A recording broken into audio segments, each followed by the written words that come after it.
Mbote balandi ya masolo ya sika. Lelo toye kolobela sije oyo etali konyokolaka mibali na bandaku ya mabala. Toye kolobela sije oyo pourquoi po ete tomoni ete eleki pe ekomi mingi. Yango wana tobi ete toya kobeta sete na lisolo oyo. Tango nyonso tozali koya kobeta sete na masolo na biso, elingi koloba teke biso tozali basantu non. Tozali ko participer, tozali kobakisa belese un plus na communauté na biso. Au lieu to continuaka toujours na mabe, tobi ete tobetaka masolo oyo po to continuaka te ezala ta na limiti moko na kati na communauté na biso. Yango tina tozoya tango nyonso na basije na biso. Yambo na kota na lisolo ya moko na lelo na kopesa mbote na yaya koyalo bakembisa, na kopesa mbote na ba amina nga nyonso ya Facebook oyo tango nyonso bosinkitaka na kopesaka ngai ba mbote, mbote na bino bisika nyonso bozwami bozali partout. Mbote na bino yango wana pe na kopesa mbote na baye nyonso oyo bolandaka masolo ya sika. Sije na biso ndenge tosili koloba ezali konyokolaka mibali na bandaku ya mabala. Mobali azali a na poto, yo ozali na kati na Congo. Kozala yo ozali na kati na Congo yo mwasi okenda na famille ya mobali okoma kosala misala okoma na botosi moko oyo kutu okondima te. Ba famille wana bapesa yo confiance moko ya munene ya makasi ete mwasi oyo vraiment soki a rejoindre mwana na biso kuna na poto biso pe tokozala malamu. Mwana tala kaka ye moko avanda kuna ezali malamu te.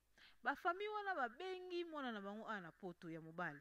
Bayebisi ete mwasi oyo vraiment azali mwasi moko malamu sala tukuna oluka mbongo obengisa ye. Mobali pe awa abomi nzoto kolala lepa ba camarade koluka ndenge nyonso tu oyo ya mobali ya lukaka po azwa kaka mbongo abengisa mwasi wana. Ekomaki na mokolo mosusu asali makambo tu makambo esimbi mwasi ifo aya. Mwasi alongwe na Kinshasa aye. Kokoma mwasi akomi awa na poto, mwasi gentil. Mwasi vraiment okosepela kaka mwasi wana azali malamu. Mwasi azali kolamba, mobali azo sepela, biloko oyo kutu mobali alia te akomi kolia. Mobali njoto zalaki mukie njoto komi kofungwama. Mobali akomi munene na mbetu kutu koloba te. Mwasi akomisi mobali wana aveugle. Mobali amoni ete sans mwasi oyo na kovivre lisusu te.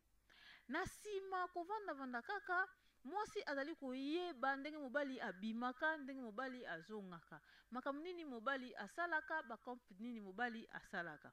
Mwasi akomi kotia sikoyo songi epa mobali pona ba famille ya mobali oyo batika na kati na Congo. Mobali tellement ke alingi mwasi wana mingi akomi kobota confiance epa ya mwasi ekomaki na mokolo mosusu akomi ko se retirer epa ya famille na ye. Mwasi amoni ke mobali a se retirer na famille na ye akomi sikoyo epa ba camarade oyo mobali azalaka na bango kala. Mobali mwasi akomi kotia songi pona ba camarade ya mobali po mobali ayi na bango. Ekomaki ete mobali abengana pe aboya ba camarade nyonso oyo azalaki na bango kaka pona mwasi wana. Ekomi na tangu mususu mwasi siko na se ya makanisi na ye alobi ete lokola okaboni na famille na yo, lokola okaboni na bakamaradi na yo, sikoyo nde na konyokola yo. Mwasi azwi mokano akonyokola mobali wana. Mobali oyo abengisi yo, amoni pasi, abengisi yo na Congo. Ozwi mokano ya konyokola ye. Asala yo peloko moko te. Na sima bandeko mwasi azwaka zemi te azwi zemi. Kozo mwasi azwi zemi, esengelaki ete tangu susu pe avanda misala mingi asalaka te. Mwana mobali akomi koyedeye, mobali akomi kolamba, mobali akomi kosukola basani, mobali akomi kosala misala presque nyonso ya ndako. Mwasi azali kosepela. Ekomi na tango ete mwasi abotaka te aboti. Kobota mwasi aboti esengaki ke azwa repos moko ndambu po a se rétablir na sima azongela misala na ye ya bomwasi oyo esengeli asalaka na ndako. Mobali toujours azali koyedeye po apesa mwasi temps wana ya ko se récupérer. Ekomi na tango ke mwasi esi a récupérer asalaka musala ya ndaku, aboyi alambaka lisusu te, tali bandaka kazwa zemi, akoma na zemi alingaka lisusu musala te. alambaka lisusu te, mobali akoma kosukola basani, mobali akoma kolamba, mobali akoma konyokwama. Mwasi asalaka lisusu eloko moko te. Mwasi soki ayambi bakamaradi na ye, ozomona mwasi asepeli. Mwasi asepeli. Ake na cuisine alambi po na kamaradi na ye, ake na cuisine alambi. Me mobali na ye moko alambelaka ye te. Alambelaka lisusu mobali na ye te, azo préférer alambela mutu mususu. Pe mutu mususu wana oyo bazali kolambela, batieli ye biloko na mesa azali kolia. Mobali kolondaka wuti libanda aye, ayebisi mwasi pesanga biloko kolia. Mwasi yo kanda kazogangi na mobali. Oyebi ndenge balambaka fufu te? Kende yo moko na cuisine kende olamba fufu. Mama. Obosani mobali oyo alongoli yo na pasi na kati na Congo, aye na awa na poto. Okomi balanga juana. Et puis yo camarade yo mutu na kati na ndaku wana, ozomona camarade nona ba réponse ya mabe bongo. Et pas mobali na ye. Chaque fois remakaka ngo. Pourquoi okopesa ye conseil te? Pourquoi vandi pe okangami kaka koyaka na ndaku wana? Ezali malamu te. Na yebi ete biso ba Congolais tolingi place oyo kimia ezali te. Yango place nde biso to profekaka kotia makolo. Mais place kimia oyo ezali to tiaka makolo te. Ezali malamu te. Bomoni mutu na likambo ya bongo, camarade no likambo ya bongo, mais ka kopesa ye conseil. Tant que pas ali kokena nzela ya kobunga. Soko lingaka ye pesa ye vraiment conseil atika makambo wana. Omoni mobali lokola ndoki po asengi yo kaka ke mama lambela ngai biloko. Ezali malamu te. Na tango ya relation sexuelle na kati ya ndako. Tango komaka tango ya relation, ezaka tango moko il faut vraiment bozala concentrer mwasi na mobali. Bakanda na bino nyonso oyo bozalaki nango soki na journée soki wapi ezala te. Mais okomona mwasi, mobali akosala kaka erreur moko boye na mbetu, mwasi asiliki. Okoka nzoto mobali nyonso tu elembi. Azali suna makasi te. Kozala mobali azali suna makasi te, au lieu o comprendre que des fois uti po epa na yo, lokola yo ogangi. Des fois uti epa na yo oboyi. Omona osiliki bokomo swana wana likambo ezali te, na likambo bozalaki nango posa ya kosala ezali lisusu te. Ezali malamu te ba mama. Toyo kobeta sete na likambo oyo ezali vraiment malamu te.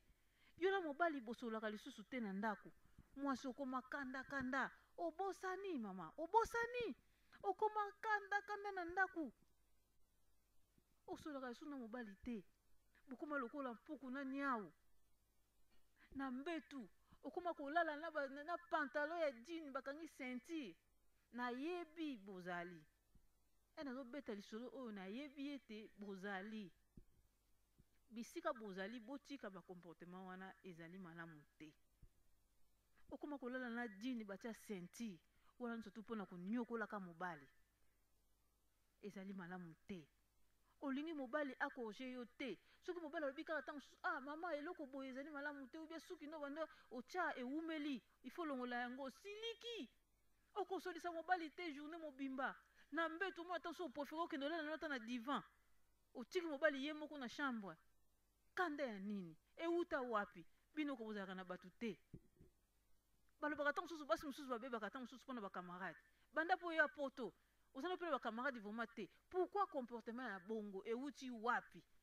Ezali malamu te. Yango lisolo to yoko beta sete pona mukona lelo. Vraiment botika ezali malamu te. Pona kopesa conseil na baye oyo basala ka makambo wana pona yebi ete bozali totika makambo wana soki olingi mutu c'est bien. Mais soki olingi ete kolikanga te onyokola ye ezali malamu te. Toboyi te papa akoki ko aider yo. Ezali normal. Il faut jamais exagérer. Soki azali ko aider yo ekozala malamu tango so bino mbale botemi na cuisine azosala boye yo kuna osala bosse, mais otiki ye moko yo vandi na yo oza na zemi te, oza na eloko moko te. Ayeli yo pe fufu na mesa olie. Mais ozomona na koza motema mabe mama. Ezali malamu te. Mobali na yo abengisi yo na poto. Komona ezoba te? Komona ezoba te? Abengisi yo po alingaki yo. Mbongo wana dépenser po na yo. Poto mbongo ezali pasi. Mbongo wana mobali a dépenser po na yo. Esengelaki neta mususu abengisa ta ndeko na ye. Mais abengisi yo o babengi mutu mususu, mais oye na poto olakisi ye face na yo. ezali malamu te. Yango conseil vraiment na pesi na bino bai o nyonso bosalaka makambo wana ezali malamu te, totika. Ndenge na uti koloba elobi teke biso tozali malamu, mais tozali toujours kolinga betaka basete po ete makambo wana edimine na kati ya communauté na biso. Masolo ya sika bandeko tozali koloba na mukuse po ete ezali tango nyonso audio. Kasi un jour tukubimisa yango na bilili ekozala na bato o tokosolola masolo o nyonso tu tobetaka ya sika. Pona bandeko mingi o basinketaka ete masolo ya sika ezali masolo moko ezali malamu, kasi ezali tango susu mukuse mbangu na comprendre inquiétude na bino, kasi un jour tokozwa na bilili tokosolola yango. Merci na ndenge bosilaki kolanda ngai, vraiment nasepeli mingi. Botika malamu tokomi mbala ya sima. Au revoir.